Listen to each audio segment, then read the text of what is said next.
Vayechi.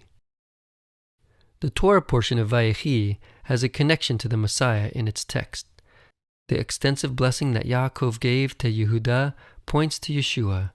From the scepter that won't depart to the donkey that is tied to the vine, Yaakov's blessing points towards the end times and Yeshua. In Genesis 49 verse 10 it says, "The scepter shall not depart from Yehudah." This, however, raises a problem. The house of Yehudah, and in turn the house of David, failed to have the scepter of kingship when Nebuchadnezzar removed Tzidkiyahu, the last Davidic king of Yehudah. The kingdom of the house of David had fallen at that time. This is why the Talmud refers to Messiah as Bar Nafli, which means son of the fallen. As it says in Yalkut HaMashiach, "Just like a man who falls surely will stand up again and not remain forever fallen, so too the fallen kingdom with the fallen kingdom of the house of David. It will be reestablished, and thus the scepter will not be removed from Yehudah. When King Messiah comes, he will raise up David's fallen sukkah, for he is worthy to raise it up again. Therefore it says in Amos 9 verse 11, "In that day I will raise up the fallen sukkah of David."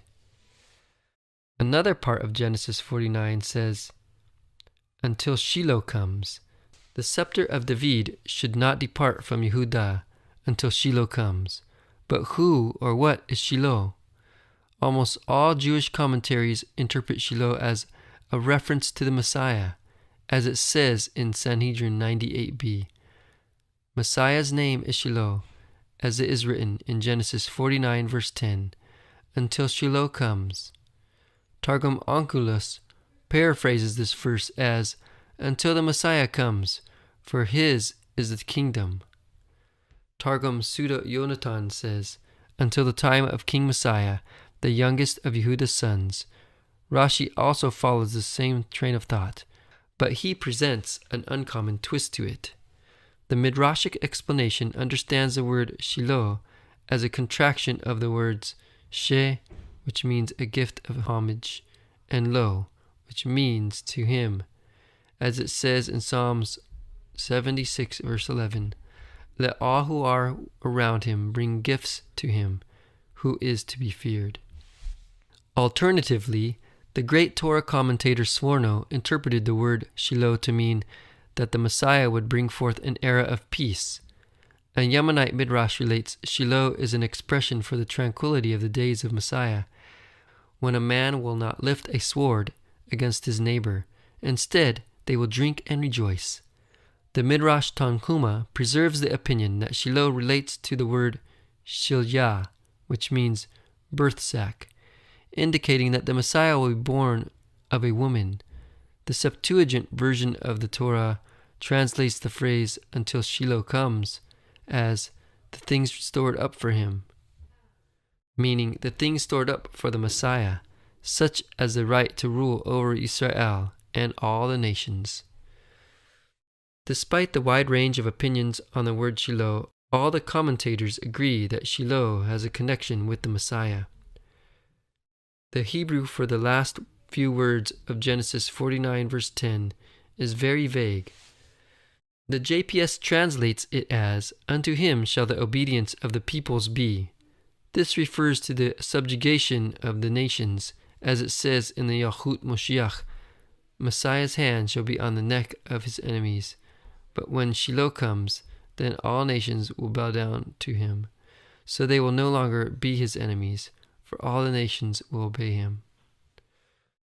Rashi translates the words as, "His will be in a gathering of nations." The Greek Septuagint translates it as, "He is the exception of nations." The Targum paraphrases it to mean, "because of whom the people will pine away." The Midrash Rabbah has two possible meanings to the interpretations. To him shall be the obedience of the peoples. The Messiah will come and set on the edge the teeth of the nations of the world. As it says in Micah 7 verse 16, "Nations will see and be ashamed of all their might. They will put their hand on their mouth. Their ears will be deaf." Another interpretation of Genesis 49 verse 10 says that the verse refers to him to whom the nations of the world will flock, as it says in Isaiah 11 verse 10. Then in that day the nations will resort to Yeshai, who will stand as a signal for his people, and his resting place will be glorious. Whichever interpretation we might choose, it all points to Yeshua.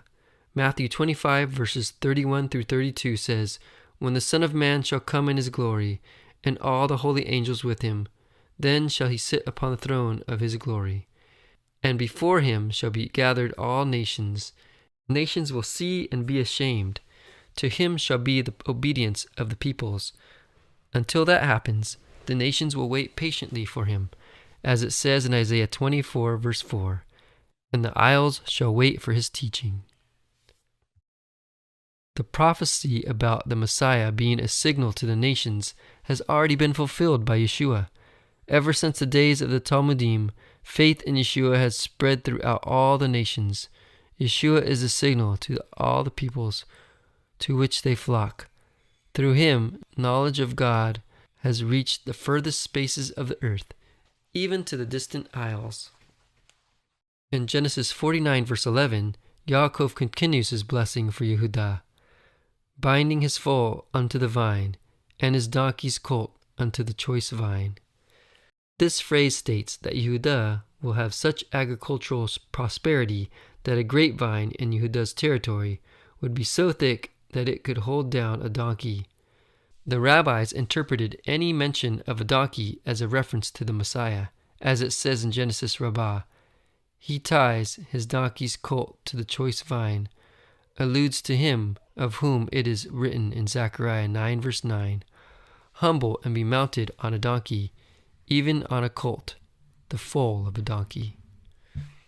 When Yeshua entered the city of Yerushalayim riding on a donkey, he fulfilled the passage in Zechariah 9 verse 9. He is triumphant and victorious, lowly and riding upon a donkey, even upon a colt, the foal of a donkey. Genesis Rabbah relates the choice vine to the nation of Israel. Messiah tethering his colt to the choice vine refers to the connection between the Messiah and the peoples of Israel. Yaakov's blessing to Yehudah is tied to the Messiah in multiple ways, from the scepter that won't depart to the donkey tethered to the vine. It all points towards Yeshua.